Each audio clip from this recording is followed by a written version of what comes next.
माघ मास का महात्म्य दूसरा अध्याय। राजा के ऐसे वचन सुनकर तपस्वी कहने लगा कि हे राजन, भगवान सूर्य बहुत शीघ्र उदय होने वाले हैं, इसलिए यह समय हमारे लिए स्नान का है, कथा का नहीं। सो आप स्नान करके अपने घर को जाओ और अपने गुरु श्री वशिष्ठ जी से इस महात्म को सुनो। इतना कहकर तपस्वी सरोवर में स्नान करने के लिए चले गए और राजा भी विधि पूर्वक सरोवर में स्नान करके अपने राज्य को लौटा और रानीवास में जाकर तपस्वी की सब बात कथा रानी को कह सुनाई। तब सूत जी कहने लगे कि महाराजा जो राजा थे अपने गुरु वशिष्ठ जी से प्रश्न किया और उन्होंने उसका क्या उत्तर दिया सो कहिए।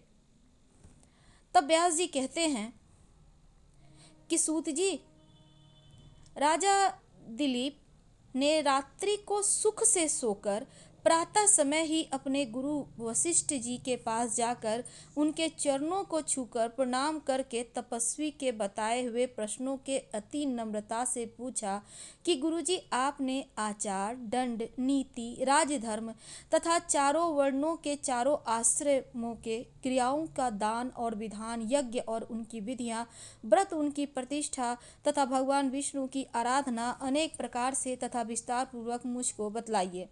अब मैं आपसे माघ मास के स्नान के महात्म को सुनना चाहता हूँ, सो हे तपोधन, नियम पूर्वक इसकी विधि समझाइए।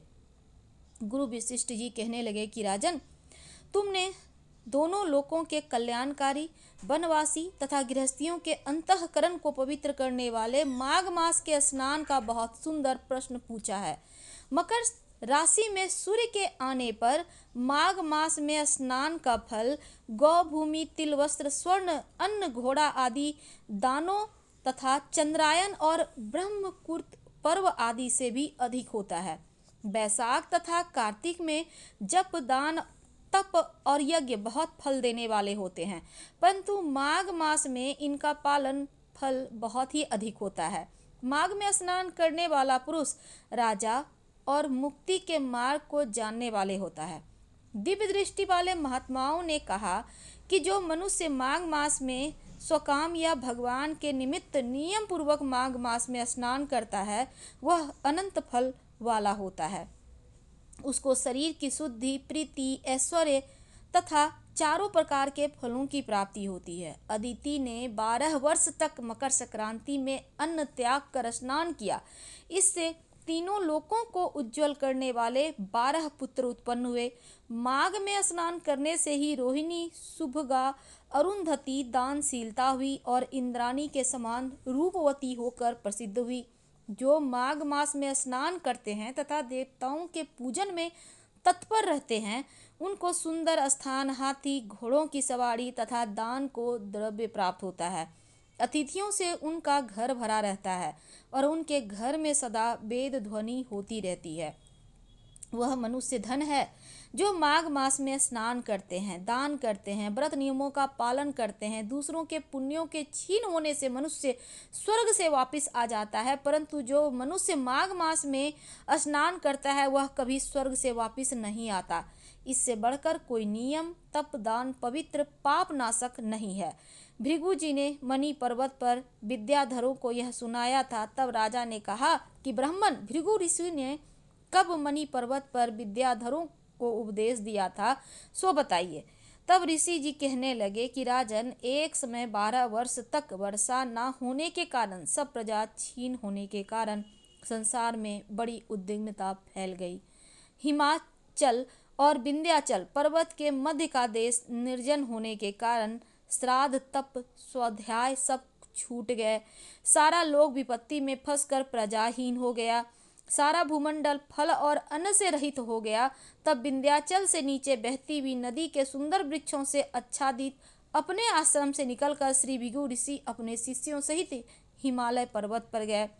इस पर्वत की चोटी नीली और नीचे का हिस्सा सुनहरी होने से सारा पर्वत पीतांबरधारी श्री भगवान के सदृश्य लगता था। पर्वत के बीच का भाग नीला और बीच बीच में कहीं कहीं सफेद स्फटिक होने से तारों से युक्त आकाश जैसी शोभा को प्राप्त होता था। रात्रि के समय वह पर्वत दीपकों की तरह चमकती हुई दिव्य औषधियों से पूरित किसी महल की शोभा को प्राप्त होता था। वह पर्वत शिखाओं पर बांसुरी बजाती और सुंदर गीत गाती हुई किन्नरियों तथा केले के पत्तों की पताकाओं से अत्यंत शोभा को प्राप्त हो रहा था। यह पर्वत नीलम, पन्ना, पुखराज तथा इसकी चोटी से निकलती हुई रंग बिरंगी किरणों से इंद्रधनुष के समान प्रतीत हो रहा था। स्वर्ग आदि सब धातुओं से तथा चमकते हुए रत्नों से चारों ओर फैली हुई अग्नि ज्वाला के समान शोभायमान थी और इसकी कंदराओं में काम पीड़ित विद्याधरी अपने पतियों के साथ आकर रमन करती हैं तथा गुफाओं में ऐसे ऋषि मुनि जिन्होंने संसार के सब कलेशों को जीत लिया है, रात दिन ब्रह्म का ध्यान करते हैं और कई एक हाथ में रुद्राक्ष की माला लिए हुए शिव की आराधना में लगे हुए हैं। पर्वत के नीचे भाग में जंगली हाथी अपने बच्चों के साथ खेल रहे हैं। कस्तूरी वाले रंग बिरंगे मृगों के झुंड इधर उधर भाग रहे हैं। यह पर्वत सदा राजहंस तथा मोरों से भरा रहता है, इसी कारण इसको हेमकुंड कहते हैं। यहाँ पर सदैव ही देवता, गुह और अप्सरा निवास करते हैं। तो माघ मास महात्म्य दूसरा अध्याय समाप्त हुआ। कल हम तीसरे अध्याय के साथ आपसे फिर जुड़ेंगे। अभी हम विदा लेते हैं। हर हर महादेव। धन्यवाद।